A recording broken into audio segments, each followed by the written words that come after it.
My own husband and mother conspired to make me a commodity. They just never imagined that I, a simple small-town girl, would be responsible for their downfall. Good afternoon, my dears. This is Grandma Andy speaking, with my well-lived 68 years, coming to you directly from my porch in Denver, Colorado. The sky is overcast today, but my heart feels light because I can share with you a story that's been buried deep in my soul for more than 4 decades. A story of betrayal and pain, but also of overcoming.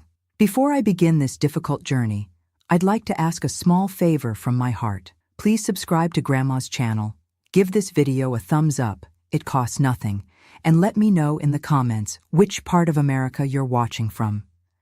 This helps Grandma continue telling her stories and hopefully helps others who are going through difficult moments like I went through. Let's go back to 1973, when I was just 20 years old. Denver was already a big city, but the Highlands neighborhood where I lived still had a small-town feel. Everyone knew each other, children played in the streets, and gossip spread faster than rainwater down a hill. At that time, I lived with my parents in a simple but cozy house. My father, Mr. Anthony, was a hard-working man, a bus driver, respected by everyone in the neighborhood. My mother, Mrs. Irene, was a seamstress who made custom clothes for the wealthy ladies in the city. We had a modest life, but we never lacked anything, especially love and respect. My father was my hero, my safe harbor. When I was little, he would carry me on his shoulders through the Sunday farmers market, buy me cotton candy behind my mother's back, teach me to ride a bicycle. When I became a young lady, he was the one who scared away the bold boys, who gave me advice about life, who dried my tears when a friendship disappointed me. Little Andy, he would always say with that heavy accent from his Italian immigrant parents. In life, you meet many bad people disguised as good ones. Trust your instincts, they never deceive you. If I had followed that advice to the end, perhaps my story would have been different. But life has its plans, doesn't it? Everything began to change in the winter of 1972. It was a particularly cold December, the kind that makes your bones ache. My father started complaining of back pain, of fatigue that wouldn't go away. At first, we all thought it was just the weight of years of hard work. Driving a bus on those potholed roads wasn't easy. "It's just fatigue, daughter. It will pass soon," he would say, trying not to worry me. But it didn't pass. The pain increased, he lost weight, he started having difficulty urinating. After much insistence from me and my mother, he finally went to the doctor. I remember that day as if it were today. The cold office, the smell of alcohol, the doctor with thick glasses and a serious face. "Mr. Anthony, you have a tumor in your prostate. We need to do more tests, but from what I'm seeing, it's already quite advanced." It was as if the world had collapsed upon us. Cancer, in those days, was almost a death sentence, especially for someone who didn't have money for expensive treatments. My father, always so strong, so full of life, now faced an invisible enemy consuming him from within. The following months were a nightmare. Hospitals, tests, medicines that cost an arm and a leg. My mother worked double shifts at her sewing machine, and I dropped out of my teaching course to work as a cashier in a bakery. We did everything we could to get money for the treatment. But the cancer was stronger. In less than 6 months, my father could no longer get out of bed. That strong man, who carried cement bags on his back without complaining, now weighed less than a child. Morphine no longer relieved the pain, and his eyes, once so lively, now seemed distant, as if already seeing another world. On a rainy night in January 1973, he called me to his bedside. He held my hand with a strength I didn't know he still had. "Little Andy," he said, his voice almost a whisper, "take care of your mother. She's strong on the outside, but weak on the inside. And take care of yourself too. Never let anyone diminish you, ever." Those were his last words to me. In the early morning, as rain battered the roof, my father left this world. He was only 48 years old. The funeral was simple, but the cemetery was full. It seemed like half the neighborhood was there, paying their last respects to Mr. Anthony the bus driver.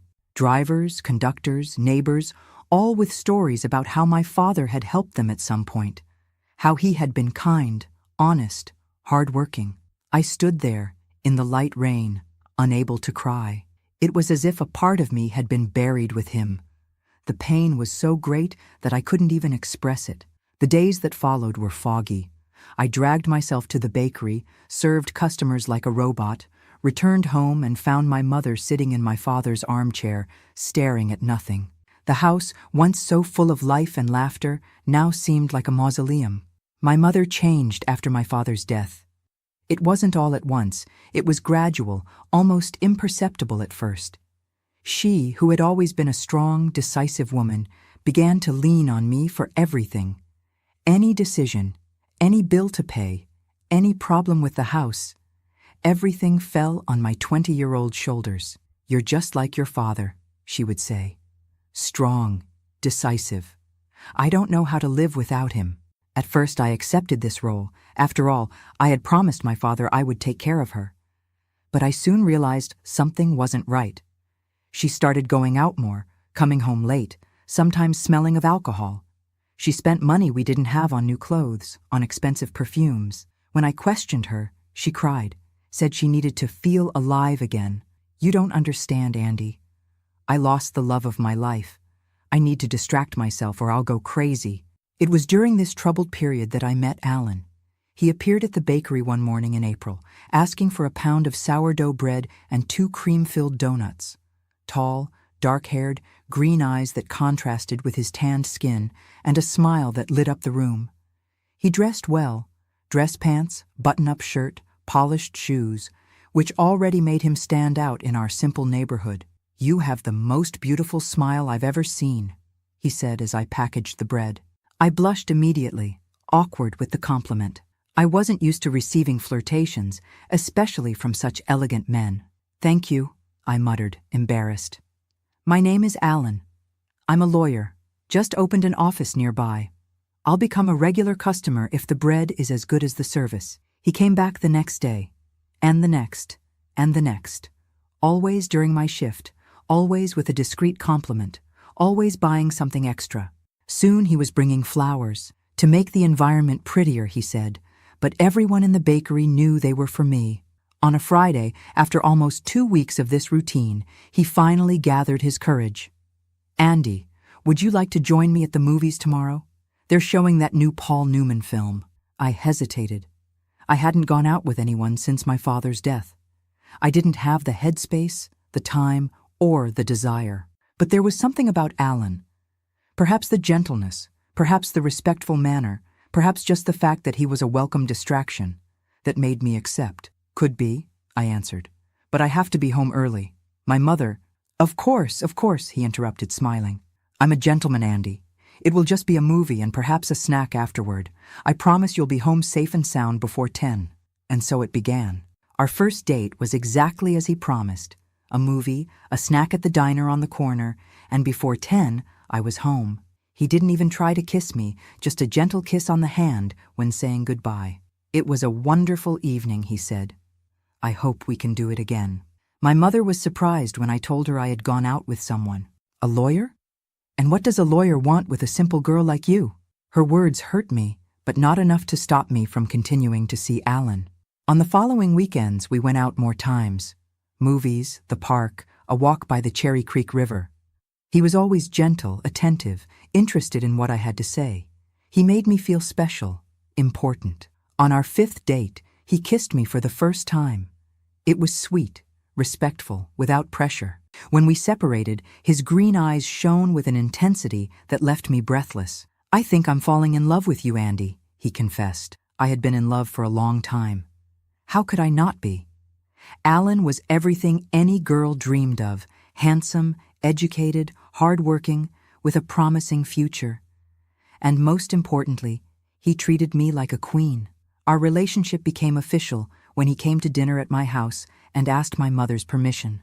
To my surprise, she was all dressed up, perfumed, smiling. Very different from the depressed woman I saw every day. "Of course you can date," she said, serving another slice of meat to Alan. "My daughter deserves a good man." My mother's approval was the icing on the cake. Finally, something good was happening in my life, after so much suffering. Alan seemed to be the answer to my prayers, the ray of sunshine after the storm. "You're my angel, Andy," he used to say. "You appeared in my life when I least expected and most needed it." In the months that followed, our romance blossomed. Alan would pick me up from the bakery, take me to places in Denver I had never been. He introduced me to his lawyer friends, took me to fancy restaurants where I felt out of place in my simple dresses. "Don't worry about that," he would say when I mentioned my discomfort. "Soon you'll get used to this life. After all, it will be the life we'll have together." The first time we made love was on my 21st birthday. He rented a cabin in Aspen, filled me with gifts, made me feel like the most special woman in the world. He was gentle, patient with my inexperience, concerned with my pleasure. "I love you, Andy," he whispered as he embraced me afterward. "I want to spend the rest of my life with you." 2 months later came the marriage proposal. It wasn't anything extravagant, just the two of us, sitting in the park where we used to walk. He took a small box from his pocket, got down on one knee, and asked the question every girl dreams of hearing. "Will you marry me? Be my wife, my companion, my best friend?" I accepted immediately, of course. How could I not? Alan was the Prince Charming who had appeared in my life when everything seemed lost. He was gentle, caring, successful. He loved me, respected me, wanted to build a future with me. When we told my mother about the engagement, her reaction surprised me. Instead of the joy I expected, she seemed concerned, hesitant. "Don't you think you're moving too fast?" she asked, her eyes fixed on Alan. "You've known each other for such a short time." "When you're sure, Mrs. Irene, you don't need to wait," he responded confidently. "I love your daughter and want to make her happy." My mother eventually gave in, of course. How could she oppose such a perfect son-in-law? We started planning a simple wedding for the end of that year. That's when Alan made the proposal that would change our lives forever. "Andy, I was thinking, why don't you and your mother sell this house and come live with me? My apartment is large, has 3 bedrooms. Your mother wouldn't need to be alone, and we'd save on her rent." The idea caught me by surprise. All living together even before the wedding? It wasn't what I had imagined for the beginning of our life together. But Alan had convincing arguments. "Think about it, love. Your mother is alone. You worry about her. This way, you can take care of her, and we already start our life together. It's practical and economical." When we presented the idea to my mother, she hesitated again. "I don't know, daughter. I don't want to get in the way at the beginning of your life together." "Not at all, mother-in-law," Alan intervened with his usual charm. "You'll never get in the way. On the contrary, you'll help us. Andy is still young, inexperienced. She'll need your advice to be a good housewife." That's how, 3 months before the wedding, we sold our little house in the Highlands and moved to Alan's apartment downtown. It was really spacious, well-furnished, with a beautiful view of the city. I felt like a princess leaving the cottage for the castle. The first weeks were a dream. Alan was the perfect fiancé, attentive, loving, always bringing small gifts, making me feel loved. My mother also seemed more animated, excited about the wedding preparations, making plans to decorate her new room. I should have noticed the first signs. The lingering looks Alan gave my mother when he thought I wasn't watching. The conversations that abruptly ceased when I entered the room. The way my mother seemed increasingly well-dressed, more perfumed, even without going out. But I was blind with love and gratitude. Blind for the chance to have a better life than I ever dreamed. Blind for the promise of happiness that Alan represented. Too blind to see that Prince Charming was, little by little, revealing his true face. And this face was darker than my worst nightmares could imagine. It didn't take long for the fairy tale to start fading like old clothes on the clothesline. It was about 2 weeks after the move that I noticed the first changes in Alan. Small things at first, so subtle that I doubted what I was seeing. The first thing I found strange was that he started coming home later from work. Before, when we were still dating, he made a point of being home at 6 o'clock sharp. Now, he rarely arrived before 8 or 9 at night. When questioned, he always had the same excuse ready on the tip of his tongue. "The office is booming, honey. Many new clients. It's a good sign. It means more money for our married life." I believed him, of course. Why wouldn't I? He was a lawyer. People needed lawyers all the time. And besides, Alan had never given me reason to distrust him. The second strange thing was the change in our intimacy. Previously so affectionate, so present, Now he always had an excuse not to touch me. I'm tired. I need to wake up early tomorrow. I have a headache. Justifications that sounded empty, but that I swallowed with a forced smile, saying I understood. It's normal, I consoled myself, talking alone in the bathroom mirror. Every couple goes through phases like this. But the most disturbing thing was when he started sleeping in the living room. It started with one night, then two. Soon it became routine. The excuse was always the same. I snore a lot, honey. You need to rest well to work at the bakery in the morning. In the living room I sleep on the couch and don't disturb anyone. That bothered me deeply. What fiancé sleeps separately from her fiancé because of snoring? But I swallowed that too, as I had already swallowed so many other things in life. After all, he was so good to me, so generous in welcoming my mother, such a hard worker. Who was I to complain about small details? Meanwhile, my mother seemed to be flourishing in that apartment. She, who after my father's death had become a sad shadow, now hummed around the house, did elaborate hairstyles, wore the prettiest clothes she sewed. I should have been happy with this change. But something about it all bothered me, without me knowing exactly what. Your mother is so excited about the wedding, Alan commented one night during dinner. I think she's happy to see you well on your way. That made sense at the time. What mother wouldn't be happy seeing her daughter about to marry a good man? I ignored that little voice in the back of my head that said there was something else happening right under my nose. It was on a Wednesday in September, just 2 months before our wedding, that the first piece of the puzzle fell into place. I had left the bakery early with a headache and returned to the apartment without telling anyone. The idea was to lie down a bit, have some tea, and feel better before Alan arrived from work. When I opened the door, I heard laughter coming from the kitchen. My mother's laughter, more youthful and light than I had heard in years. I approached silently, curious, when I heard a male voice that I immediately recognized. Alan. I froze in the hallway, not understanding. It was 2 p.m. What the hell was Alan doing at home at that hour? He should be at the office, working on those cases that kept him busy until late at night. She doesn't suspect a thing, I heard my mother say, her voice low but audible. Andy has always been too naive. Like her father, Alan replied, and they both burst into laughter. At that moment, I felt as if the ground had opened beneath my feet. I silently retreated to the door and left without being noticed, my heart beating so hard I thought I might faint right there in the hallway. I walked aimlessly through the streets of Denver, trying to process what I had just discovered. Alan was lying about working late.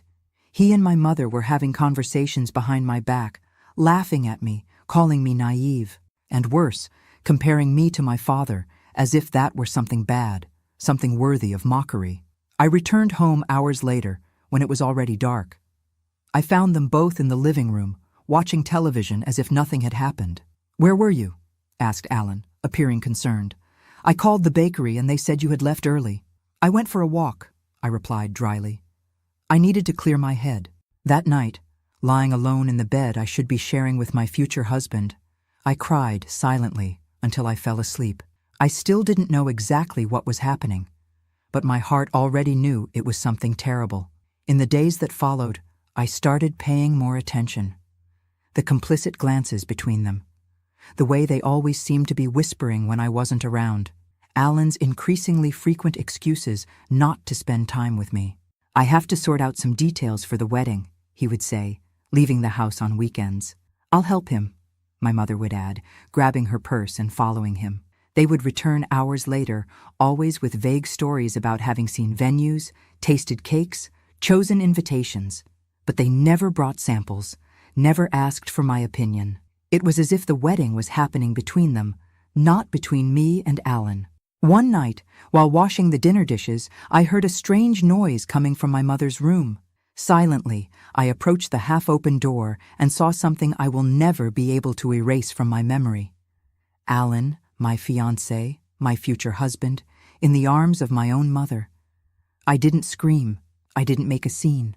A strange calm took over me as I returned to the kitchen and finished washing the dishes, as if nothing had happened. It was as if a part of me already knew, already expected this, like a terminal diagnosis that only confirms what the patient already felt in their body. The next day, I packed my things in a small suitcase, ready to leave that apartment and never look back. But as I was leaving, Alan intercepted me at the door. "Where do you think you're going?" he asked, blocking my passage. "Away. It's over, Alan. I saw you two last night." I expected denial, perhaps anger or shame. What I didn't expect was the cynical smile that formed on his face. "So what? What are you going to do? Where will you go? You don't have a house anymore. You don't have money. You don't have anything or anyone." His words hit me like a slap. He was right. We had sold our house. The money from the sale had gone into a joint account that he controlled, supposedly for wedding expenses. I worked in a bakery earning a pittance. I had nowhere to go, no way to start over. "Stay," he said, in an almost conciliatory tone. "The wedding is still on. We need each other, Andy." "What do you mean, after what you did with my mother?" He laughed, a cold laugh that chilled my spine. "Your mother and I have an arrangement. She has her needs, I have mine. But I need a presentable wife, someone to take to events, to give respectability to my name. You're perfect for that." I was paralyzed, unable to process what I was hearing. Alan continued, approaching like a snake about to strike. "Think about it, Andy. A roof over your head, food on the table, nice clothes, a comfortable life. All you have to do is stay quiet and play the role of devoted wife in public. And in private? Will I have to pretend I don't know you're sleeping with my mother? In private, everyone goes their own way. I have mine, you can have yours, as long as you're discreet. Many marriages work like this. That wasn't a marriage. It was a commercial agreement, a transaction where I would sell my dignity in exchange for material comfort. But I was cornered, without options, without a way out. "I need to think," I finally managed to say. "Think," he replied, moving away from the door. "But don't take too long. The offer has an expiration date." That night, I locked myself in my room and cried until I had no more tears. I cried for the love I thought I had found, for the double betrayal I suffered, for the memory of my father that seemed increasingly distant, and I cried mainly for myself, for the naive girl who believed in a fairy tale and ended up in a horror story. The next morning, Alan left early for work, or at least that's what he said. My mother, who normally avoided being alone with me since I moved into the apartment, knocked on my bedroom door. "Can we talk?" she asked, her voice so different from the loving mother I knew in childhood. I let her in, more out of curiosity than desire for reconciliation. She sat on the edge of the bed, her restless hands in her lap, avoiding my gaze. "Alan told me that you know," she began. "Know that you two are sleeping together behind my back?" "Yes, I know." She didn't deny it, didn't apologize. She just nodded, as if confirming a trivial fact, like the cloudy weather outside. "He offered you an arrangement." "Yes, a disgusting arrangement where I pretend to be his wife while you two continue doing what you do." My mother finally raised her eyes to me, and what I saw in them frightened me. There was no guilt, no remorse. There was only a cold, calculating determination. "Accept it, Andy. It's the best for all of us." "The best? How can living a lie be the best? You think your father and I lived the great love story? You think that sweaty bus driver was the man of my dreams?" Her words hit me like stabs. I always believed my parents had a happy marriage based on love and mutual respect. Hearing my mother talk like that about my father, especially after he had died in such a painful way, was unbearable. "Don't talk about him like that. He loved you. He took care of you until the end." "He was a good man," she admitted with a shrug. "But I deserved more, always deserved more. Alan can give us that, Andy. A life we never had, never would have any other way. At the cost of my dignity, of my father's memory? Dignity doesn't pay bills, daughter. Your father died and left us with nothing. We have to be practical." At that moment, looking at that woman I barely recognized, I understood that I had lost not only my father in the previous year, but also my mother. The woman before me was a stranger, someone for whom values like loyalty, honor, and family love meant nothing in the face of the prospect of material comfort. "I won't do this," I finally said, my voice firmer than I felt. "I won't live this farce." "Then where will you go? What will you do? Do you think with your bakery salary you can rent a place to live in this city?" She was right, and we both knew it. I was cornered, with no way out.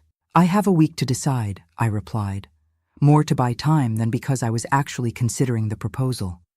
My mother nodded, apparently satisfied with the answer. Before leaving the room, she turned one last time. "Think with your head, not with your heart. The heart only serves to make us suffer." When the door closed, I felt a loneliness so deep that it physically hurt. In less than 2 years, I had lost my father to cancer, my fiancé to betrayal, and now my mother to a greed I couldn't comprehend. I was completely alone in a world that seemed determined to destroy me. But something in her words, something in the coldness with which she spoke of my father, lit a flame within me, a flame of anger, of indignation, of refusal to accept that situation as my final destiny. "I won't give up, Dad," I whispered to the emptiness of the room. "I won't let them win." That very afternoon, I pretended to accept the arrangement proposed by Alan. I smiled, said he was right, that it was best for everyone. I saw the relief in his eyes, the pride in thinking he had bent me, defeated me. "You won't regret it," he said, giving me a kiss on the forehead like someone rewarding an obedient dog. "We're going to have a great life together, in our own way." "Yes," I replied, smiling while inside my blood boiled. "In our own way." What Alan didn't know, what my mother didn't imagine, was that naive girl, that little Andy they judged so easy to manipulate, had died along with the last illusions about the love I thought I had found. In her place was being born a woman determined not only to survive, but to turn the tables against those who tried to destroy her. I needed a plan. I needed to be smart, patient, calculating. Everything I never was, everything they wouldn't expect from me. And most importantly, I needed concrete evidence of what was happening in that apartment, something that would give me bargaining power when the time came to act. During the following weeks, I maintained the role of the conforming fiancé. I smiled at the right moments, didn't question Alan's outings, pretended not to notice when he and my mother disappeared together for hours. I continued working at the bakery, saving every penny I could hide, preparing myself for the moment when I would need to flee. What I didn't know was that fate had even darker plans for me, plans that would transform my life into a nightmare much worse than I could imagine. But that would also give me, ironically, the weapons I needed for my revenge. So I ask from the bottom of my heart, like this video and subscribe to the channel. Knowing that my story might help someone already makes it all worthwhile. October 1973 arrived with an unseasonable cold in Denver. The nights were getting longer, and I was growing more anguished each day inside that apartment that had become my prison. The wedding was scheduled for December, less than 2 months away, and I still hadn't found a way out of that situation. Every penny I managed to hide from my bakery salary went into the escape fund I had created, kept in a cookie tin at the back of the closet. But the money accumulated slowly, insufficient to give me the freedom I so longed for. Alan and my mother were becoming increasingly brazen. They no longer worried so much about hiding their affair, knowing that I had accepted the arrangement. They exchanged caresses in front of me, whispered in corners, laughed at private jokes during dinner. Each moment was a small torture, a stab in my already so wounded heart. At that time, I worked from 5 in the morning to 1 in the afternoon at the bakery.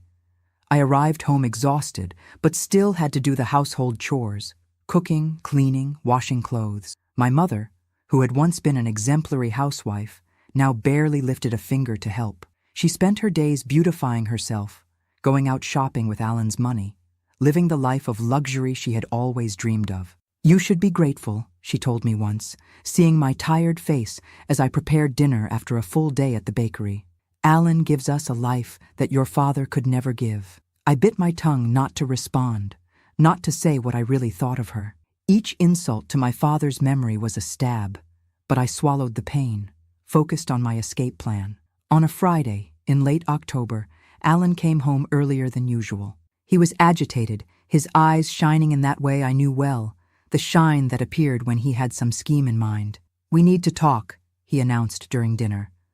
"I have an important proposal to make." My mother smiled as if she already knew what it was about. I kept my face neutral, although an alarm sounded in my head. "The office isn't going as well as I expected," he began, surprising me. It was the first time he admitted any difficulty. I need money to invest, to expand the business, but the banks have very high interest rates. And what can we do? I asked, genuinely curious. He exchanged a look with my mother before continuing. I have a friend who pays very well for certain types of film. Film? What kind of film? My mother intervened, her voice strangely animated. Home movies, daughter. Family ones. I was confused for a moment. Home movies? Why would anyone pay for that? I don't understand. Alan cleared his throat, visibly uncomfortable. They're adult films, Andy. Films that show intimacies. The blood froze in my veins when I finally understood what he was proposing. You want to make a pornographic film? With me? He laughed, a nervous laugh that didn't reach his eyes. Not exactly. My friend pays especially well for more unusual films. Films that show relations between women of the same family. A heavy silence fell over the table as the implications of those words penetrated my mind. He wanted to film me and my mother together. It was disgusting, unthinkable, criminal.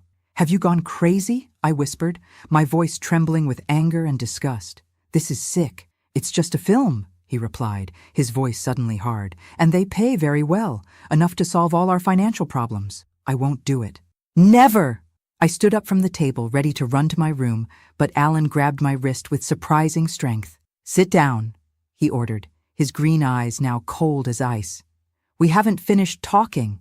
I looked at my mother, expecting her to defend me, to show some trace of the woman who raised me with love and protection.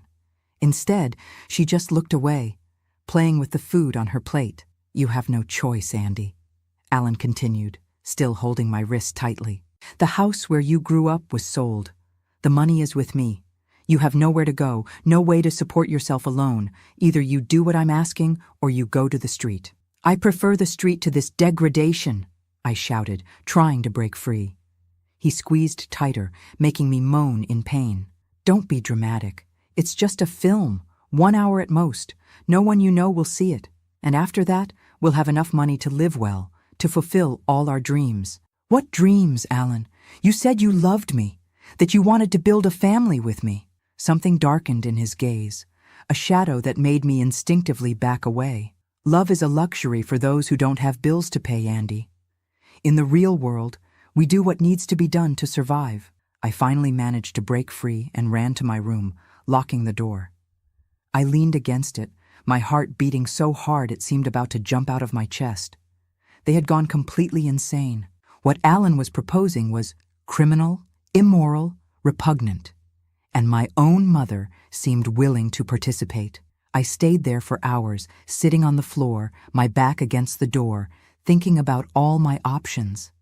I could flee that very night with the little money I had gathered. But where would I go? How would I survive? Winter was coming, the nights getting colder. Without a guaranteed job, without a roof, I could end up in an even worse situation. I thought about going to the police, reporting Alan for what he was proposing. But it would be my word against his, a respected lawyer against a simple bakery counter girl. And my mother certainly would take his side. Who would believe me? At some point in the early hours, exhausted from so much crying and thinking, I fell asleep right there on the floor. I woke up to insistent knocking on the door. Andy, open up. We need to talk. It was my mother's voice, not Alan's. I hesitated, but ended up opening the door. She entered quickly, closing it behind her. You need to do this, daughter, she said without preamble.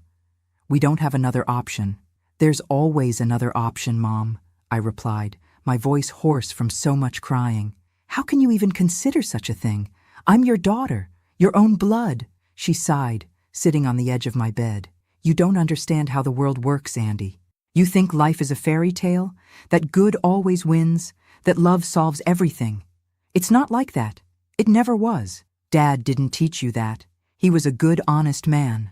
And he died leaving us in misery, she retorted, her voice bitter. Honesty doesn't fill the stomach, daughter. Alan can give us a life we never dreamed of having. At the cost of my dignity? Yours? What would Dad say if he saw this? Something flashed in her eyes. Guilt, perhaps, but soon disappeared. Your father is dead.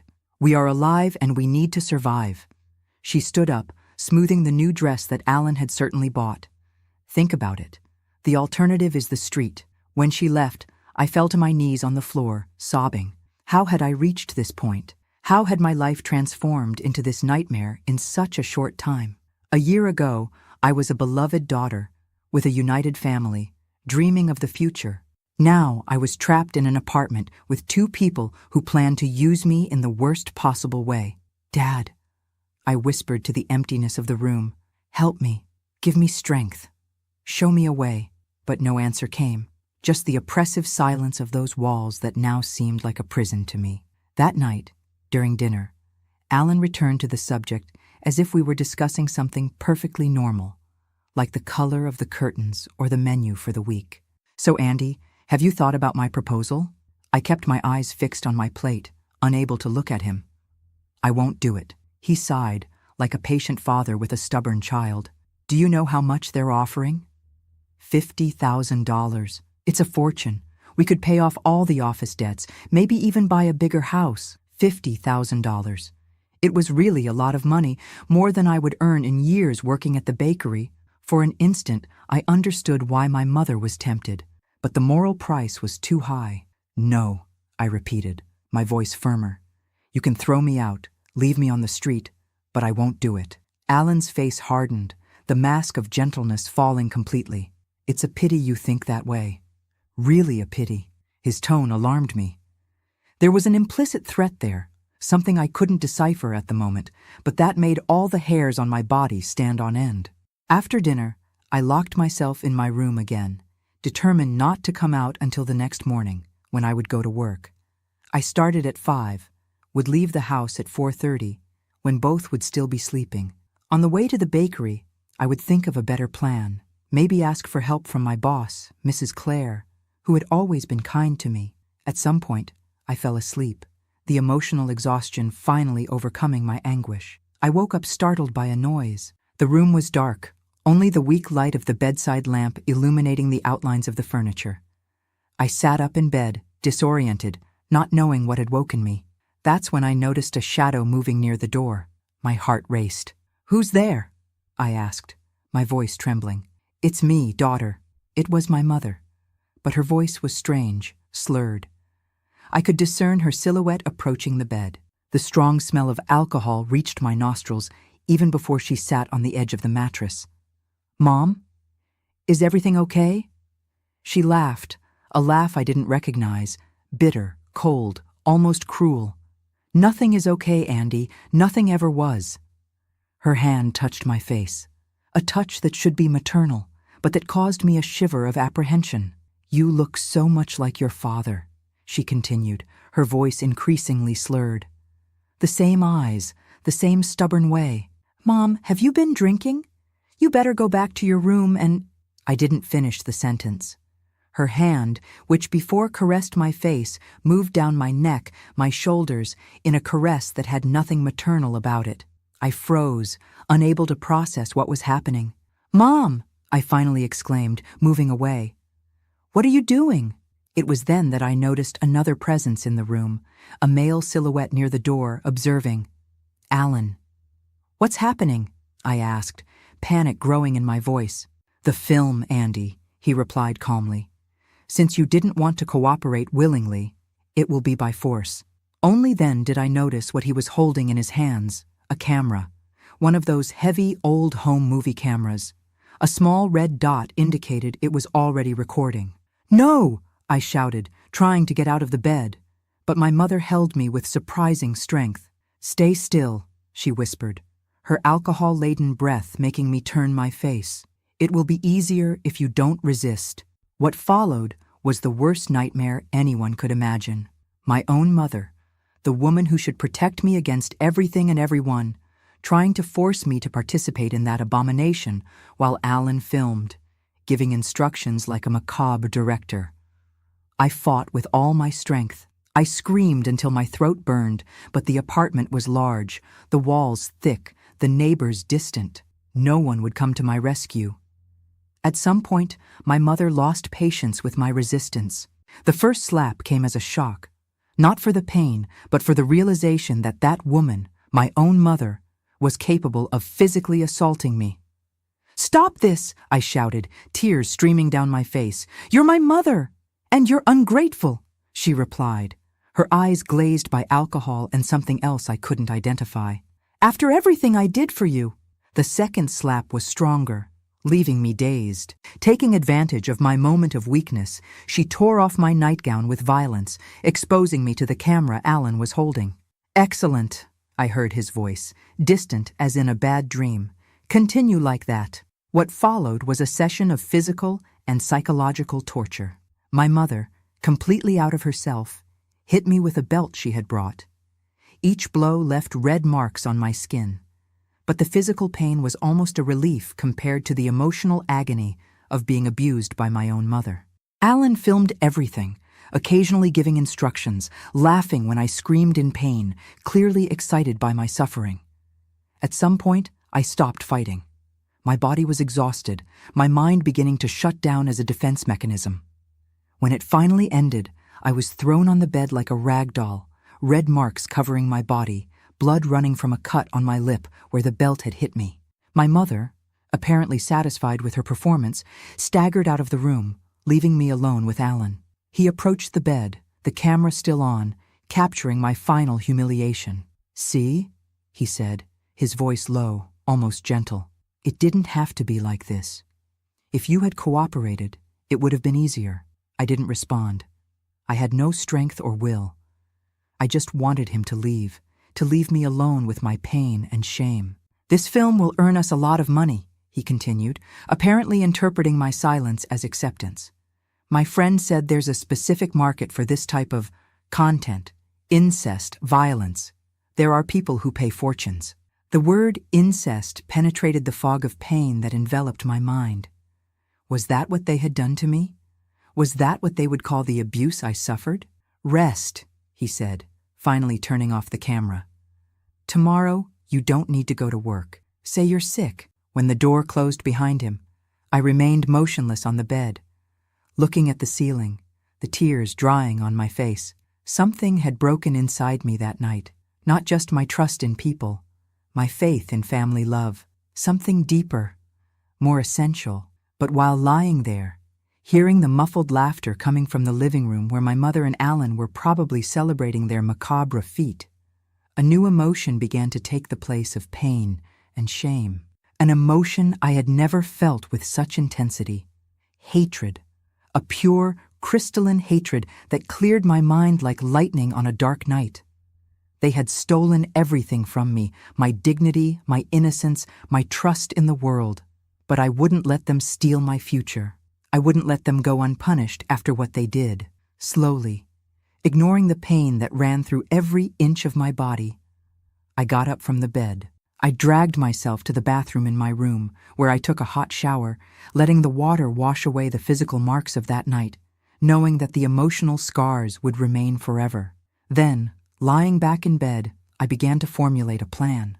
Not an escape plan like before. A revenge plan. A revenge that would be so complete, so devastating, that Alan and my mother would bitterly regret the day they decided to make me their victim. That night in October 1973 marked the end of the naive girl I once was. In her place was born a woman determined to seek justice with her own hands, no matter the price she had to pay. The sun hadn't risen yet when I opened my eyes the next morning. My entire body ached, every movement a brutal reminder of the previous night. I got up slowly, trying not to make noise. The apartment was silent. Alan and my mother were probably still sleeping, exhausted after the drinking and violence they had inflicted on me. I took the small hand mirror and examined the damage. My lip was cut and swollen. Red marks, some already purple, covered my arms, back, and legs. I had a cut on my eyebrow that I didn't remember how it happened. But the worst were the eyes. My eyes were different, as if something fundamental had been altered in them forever. "Today it ends," I whispered to my reflection. One way or another, I dressed carefully, putting on a long-sleeved blouse to hide the marks on my arms. In the kitchen, I prepared coffee as if it were a normal day, trying to make as little noise as possible. While the water boiled, my mind worked on the plan I had elaborated during the sleepless night. The first step was to find the camera. Alan had certainly stored it somewhere, probably locked up so I wouldn't have access. But he underestimated my determination. I finished preparing the coffee and returned silently to the hallway, stopping in front of the door to the room they shared. I pressed my ear against the wood and heard light snoring. They were still sound asleep. Alan's office was at the end of the hall. He always kept it locked, but I knew where the spare key was kept, in the potted plant in the living room, buried superficially in the soil. How many times had I seen him hiding it there, thinking I didn't notice? With my heart beating fast, I took the key and opened the office door. The room was in half light, curtains closed blocking the little dawn light. I closed the door behind me and turned on the small lamp on the desk. Where would he keep the camera? My eyes methodically scanned the room. The bookshelf of law books? The desk full of papers? The file cabinet? I decided to start with the most obvious place. The desk drawers. The first contained only office supplies. The second, various documents. The third was locked. Bingo, I thought, feeling a chill in my stomach. I looked around, searching for something I could use to open the drawer. I found a metal letter opener on the desk surface. Carefully, I inserted it into the lock and manipulated it until I heard a soft click. The drawer slid open, revealing its contents. There was the camera, along with several used tapes, labeled with dates and names I prefer not to recall. Apparently, I wasn't their first victim. I picked up the camera with trembling hands, checking if it still had the tape from the previous night.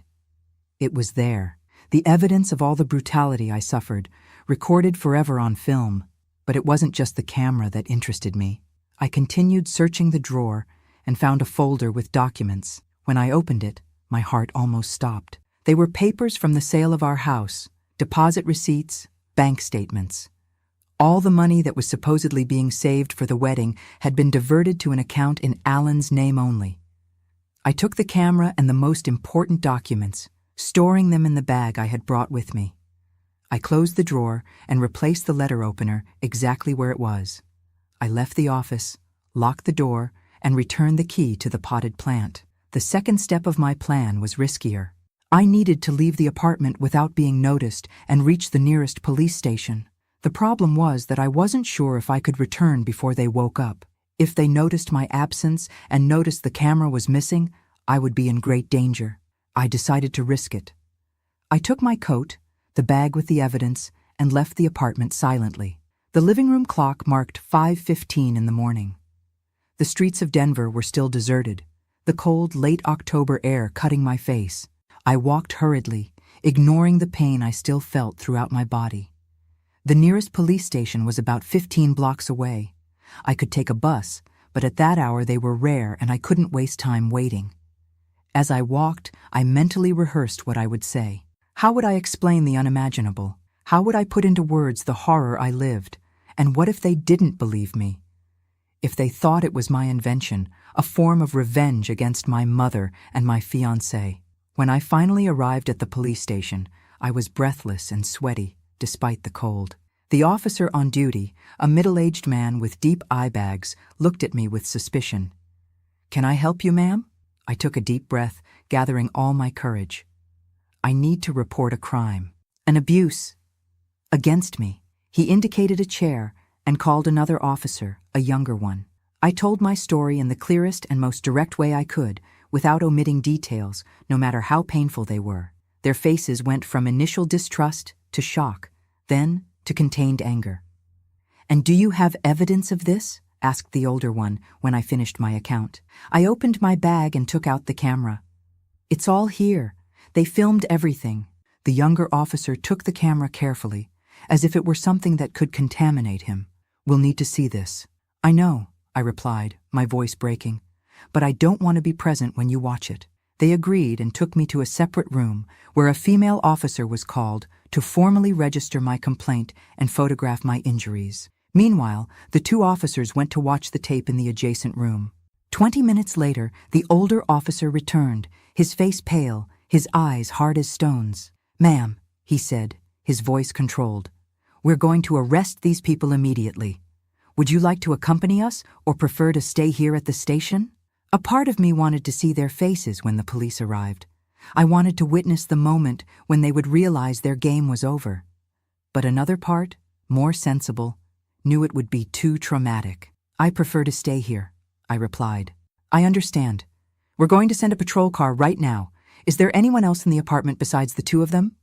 No, just them. Good. Don't worry, ma'am. They won't hurt anyone anymore. I sat in a hard chair at the police station, drinking the weak coffee the policewoman offered me, waiting for news. Time seemed to drag. Each minute lasted an eternity.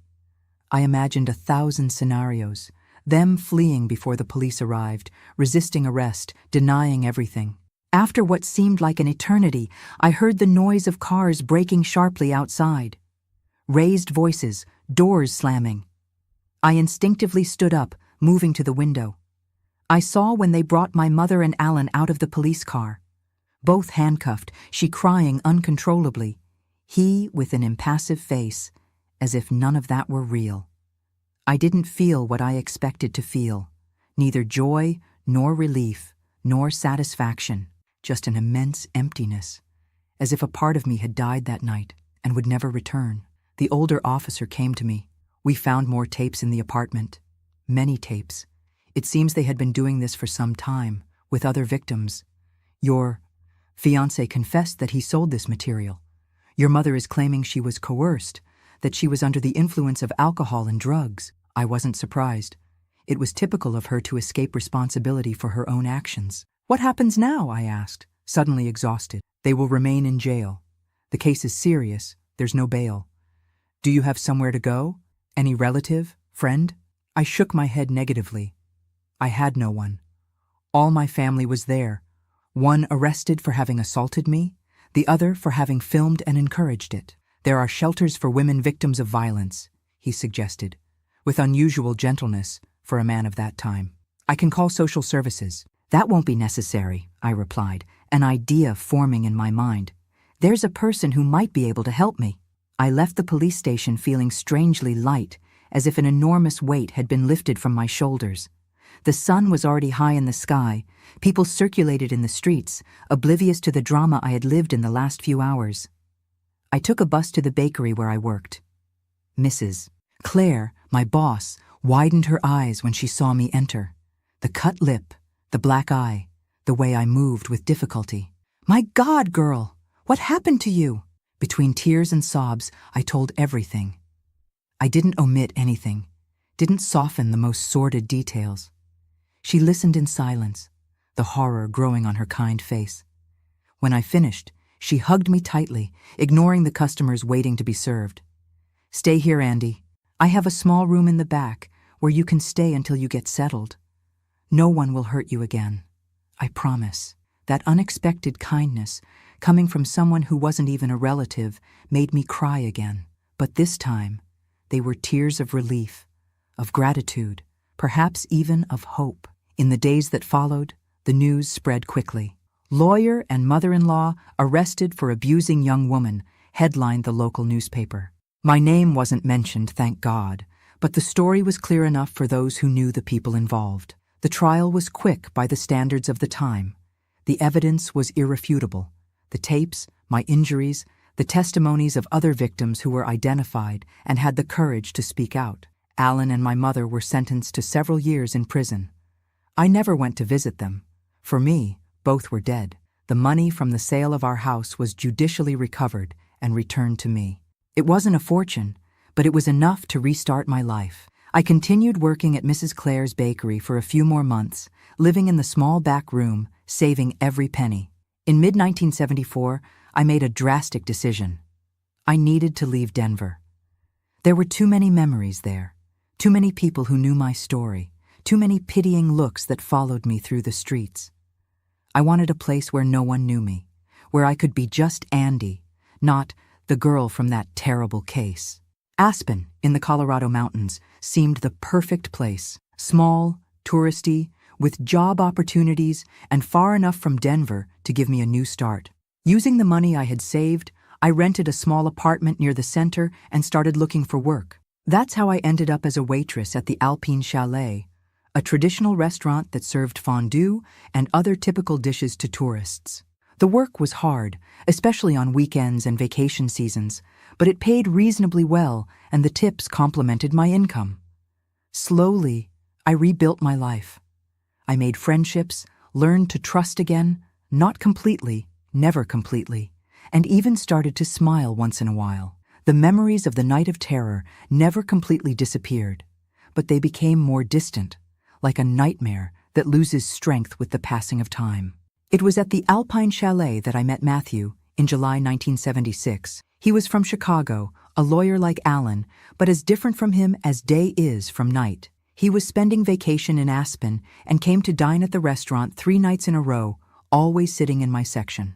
On the 3rd night, he gathered courage and invited me for a coffee after my shift. I politely refused. The last thing I wanted was to get involved with another man, especially another lawyer. He didn't insist, respected my decision. But he came back the next night and the next, always gentle, always respectful. Gradually, his gentle persistence broke down my barriers. Just a coffee, I finally agreed, after almost 2 weeks. Nothing more. The coffee transformed into a walk by the lake, the walk into a movie, the movie into dinners. When his vacation ended, I thought I would never see him again. To my surprise, he came back the following weekend, and the next, and the next. "It's almost 6 hours of driving from Chicago to here," I commented, genuinely perplexed by his dedication. "For you, I would drive much more," he replied, with that honest simplicity that was his trademark. It took me a long time to tell him about my past.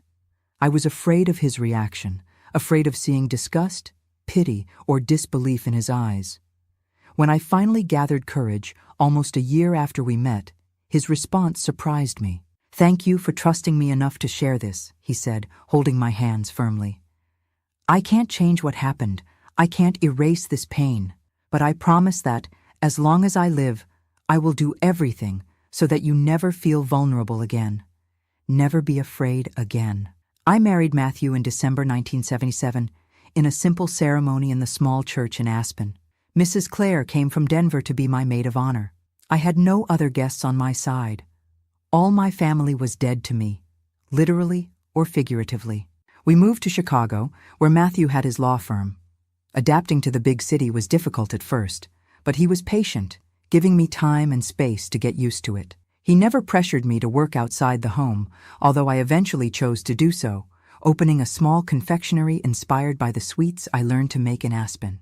Our first son, Anthony, born in 1979, was named after my father. 3 more followed: Paul, Rebecca, and Luke. I raised my children with the love and protection I didn't receive in the final phase of my childhood. I never raised a hand to them, never used harsh words, never made them feel less than the extraordinary people they are. Matthew was the companion I never dreamed I could have, patient in the moments when the nightmares returned, understanding when certain triggers made me retreat into myself, firm when I needed strength to continue. Our marriage wasn't perfect. What marriage is? But it was built on solid foundations of respect, honesty, and genuine love. I never had contact with my mother or Alan again. I found out, by chance, that she died in prison in 1983 of pneumonia.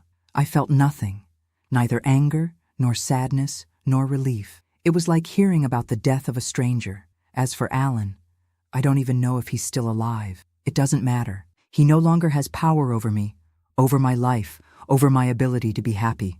The scar from that October night never completely disappeared. There are moments, even now, so many decades later, when a smell, a sound, an image briefly transports me back to that dark room. But I've learned to live with these memories without letting them define who I am. I am Andy. I am a wife, mother, grandmother. I am a survivor. And each day that I wake up next to the man who taught me to trust again, with each smile from my children and grandchildren, with each small joy of everyday life, I win again over that terrible night. The sweetest revenge wasn't seeing my aggressors behind bars. It was building a full, happy, and meaningful life despite what they tried to take from me. It was proving, mainly to myself, that evil can leave scars, but it doesn't need to poison the future. And that, my dears, is the greatest victory anyone can achieve. Time is the master of all things, my dears. It heals, transforms, softens the roughest edges of our pain. Of course, Some wounds are so deep that they never completely heal. We just learn to live with them, like old companions on our journey. Chicago embraced me like a mother I never truly had. The big, noisy, chaotic city became my refuge, my fresh start. No one there knew my past. No one looked at me with that mixture of pity and morbid curiosity that bothered me so much in Denver. I was just Andy, the wife of Dr. Matthew, later the mother of Anthony, Paul, Rebecca, and Luke. In the first years, I confess that I lived in a constant state of alert. Every man in a suit who vaguely resembled Alan made me freeze in the middle of the street. Every news about criminals getting out of jail kept me awake at night, imagining if he would come after me. Matthew noticed this fear without me needing to verbalize it, and made a point of periodically checking Alan's legal status, assuring me that he remained in prison, far from us. "He will never hurt you again," Matthew would repeat whenever I woke up screaming after a nightmare. "I'm here. I'll always be here." And he really was. Always by my side in the appointments with the psychologist that I finally started seeing in 1980, after the nightmares became so intense that they affected my ability to care for little Anthony. Always supporting me when I decided to open my confectionery, even if it meant less time at home. Always respecting my limits in intimacy, understanding that there were days when I simply couldn't bear to be touched, even by him. Therapy was a watershed in my life. Dr. Helen, a middle-aged lady with gentle eyes and a firm voice, helped me process the trauma in a way I never imagined possible. "What happened to you was terrible, Andy," she told me in the first session. "But it's not who you are. It's something that happened to you, not something that defines you." It took me years to really internalize these words, to separate Andy from the traumatic event, to understand that I wasn't the girl who was abused by her mother and fiancé, but rather Andy, woman, wife, mother, confectioner, complete person with dreams, desires, talents, and flaws like anyone else. The Sweet Beginnings confectionery opened its doors in 1983 in a small rented space in the Lincoln Park neighborhood. I started modestly, just me and an assistant, making cakes and fine desserts for parties. At first, my clients were mainly Matthew's friends and their wives, who ordered out of kindness or curiosity. But soon the quality of my work began to speak for itself, and the business grew organically. Working with sweets had something therapeutic for me. The precision of the recipes, the concentration required, the transformation of simple ingredients into beautiful and delicious creations. All this anchored me in the present, prevented me from getting lost in memories of the past. And of course, there was the genuine joy on people's faces when tasting my sweets, especially children.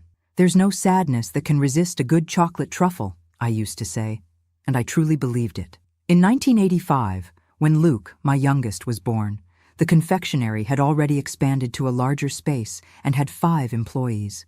Balancing motherhood of 4 children with a growing business wasn't easy, but Matthew was always a present father, something rare for that time. "We are partners," he would say. "Your struggle is my struggle. Your joy is my joy." It was in that same year that I received a letter that would once again change the course of my life. The envelope had the stamp of the penitentiary system, and my first instinct was to throw it away without opening it. But something made me hesitate, and I ended up reading its contents. It was an official notification. Alan had died in prison, victim of a heart attack. I didn't feel joy nor satisfied revenge, not even immediate relief. What I felt was more like the closing of a chapter, the conclusion of a story that no longer had power over me. I showed the letter to Matthew and to Dr. Helen in my next therapy session. "What do you want to do with this information?" asked Dr. Helen, always direct. "Nothing," I replied after thinking for a moment. He hasn't had a place in my life for a long time, and it was true. At some point, between raising my children, developing my business, and building a full life with Matthew, Alan had become just a distant ghost, without substance, without power. The 1990s arrived, bringing changes to our family. Anthony, my firstborn, entered law school, following in his father's footsteps. Paul chose engineering, Rebecca medicine, and Luke, always the artist of the family, opted for architecture. Seeing them growing strong, secure, seeking their own paths was my greatest joy and also my greatest victory over the past. "You raised wonderful children," commented my mother-in-law, Mrs. Constance, during Anthony's graduation party in 1997. "We raised them," I corrected, looking affectionately at Matthew.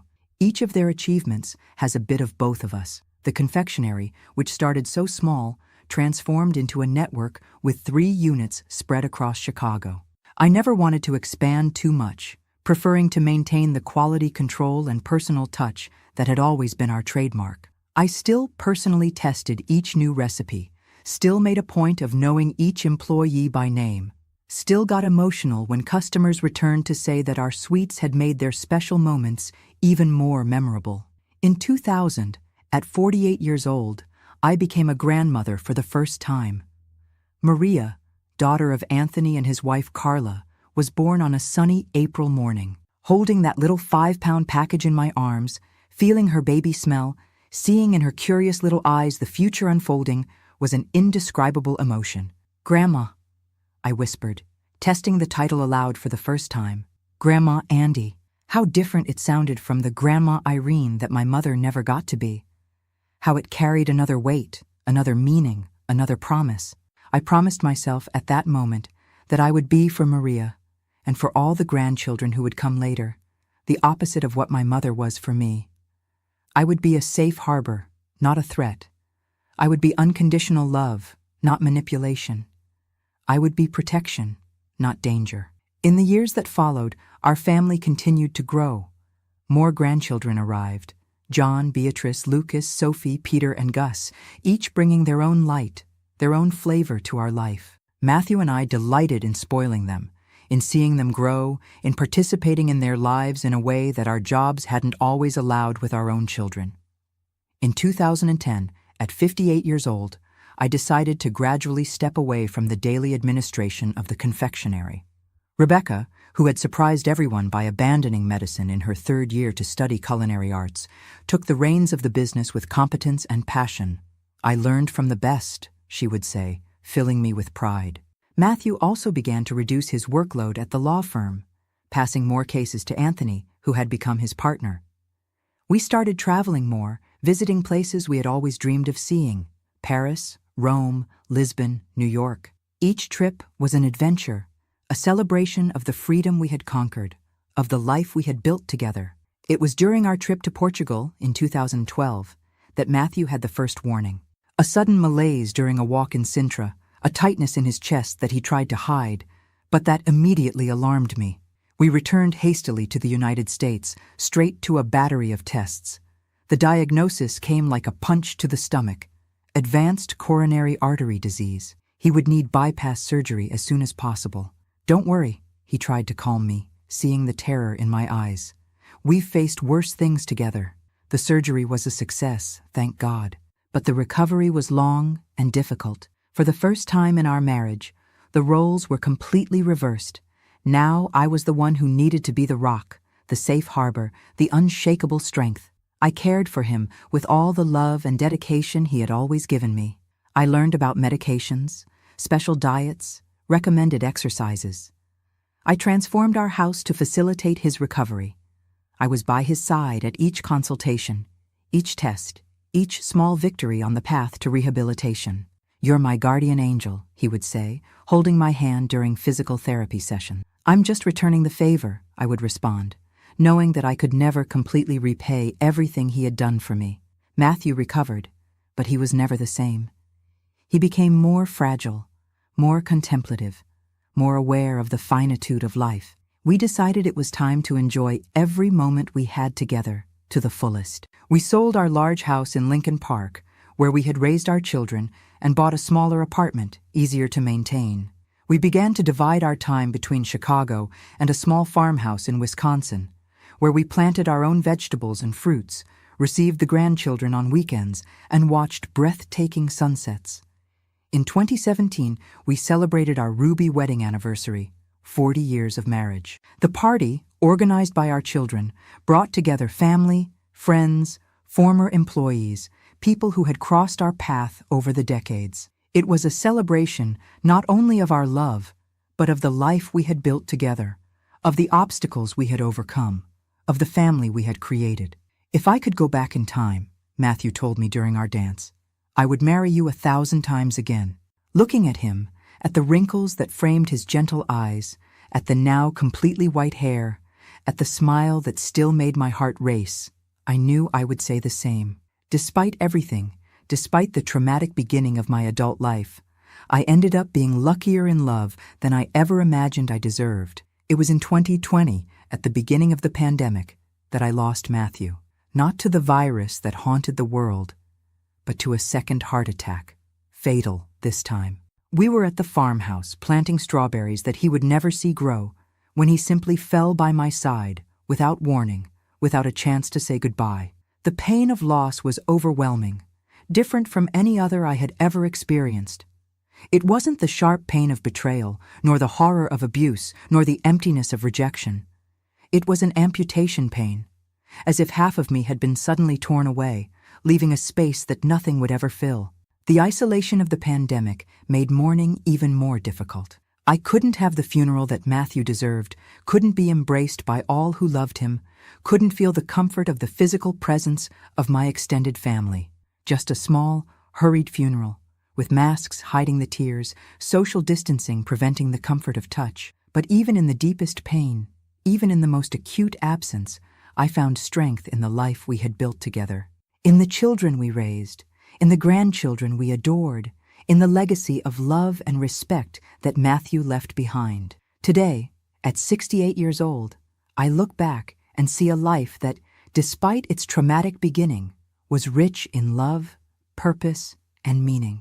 The frightened girl from Denver transformed into a strong woman, a beloved wife, a dedicated mother and grandmother, a successful businesswoman. The pain of the past never completely disappeared. Some wounds are too deep to fully heal. But I learned to carry this pain without letting it define me, without allowing it to darken the many joys that life has given me. If there's one lesson I'd like to leave with you, my dear viewers, it's this: no matter how dark the night seems, the sun always rises again. No matter how deep the wound, healing is possible. No matter how devastating the betrayal, true love still exists in the world. Each of you has your own story, your own pains, your own challenges. Perhaps some of you are going through moments as difficult as those I faced. Perhaps you feel there's no way out, that the darkness is permanent. But believe this grandma who has seen everything in this life. There is always a path forward, always a possibility of starting over, always a chance to build something beautiful from the ruins. Before ending this video, I'd like to ask a small favor from my heart. If my story touched you in any way, if it brought some comfort, some hope, click the like button and subscribe to the channel. This helps greatly to bring this message to more people who might need to hear that they are not alone in their struggles. As my Matthew used to say, life isn't about waiting for the storm to pass. It's about learning to dance in the rain. And my dears, despite all the storms, I learned to dance. You can too. A loving embrace from this grandma who was rooting for each one of you. Until the next video, God willing.